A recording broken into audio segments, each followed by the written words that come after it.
Hey guys, this is David from El Cirujano Shoe Repair on Porter Street in Wyoming, Michigan. Phone number 616 532 7463, just in case you have a question. Do you guys ever ask yourself how the shank goes on a shoe? This is a shank. This is an old shank right here. It's broken. So we put new ones. The shank on the shoe, it goes like this on the shoe.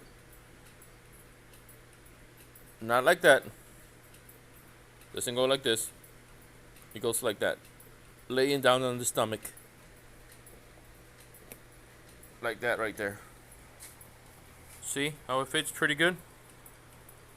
That's how it goes. It doesn't go like this because it gives you kind of like a hollow middle in the middle of the shoe and shank. So what you want to do is turn it around and put it right there in the middle.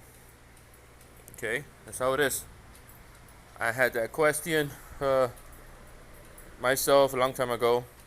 How can I put a shank? Does it go this way or does it go this way? It goes like that with the stomach down. So you got any questions? Give me a call. 616 532 7463. This is David from El Cirujano Shoe Repair, the Surgeon Shoe Repair on Porter Street in Wyoming, Michigan. You guys have a wonderful day. Enjoy the weather. And I'll keep working with these babies. See ya.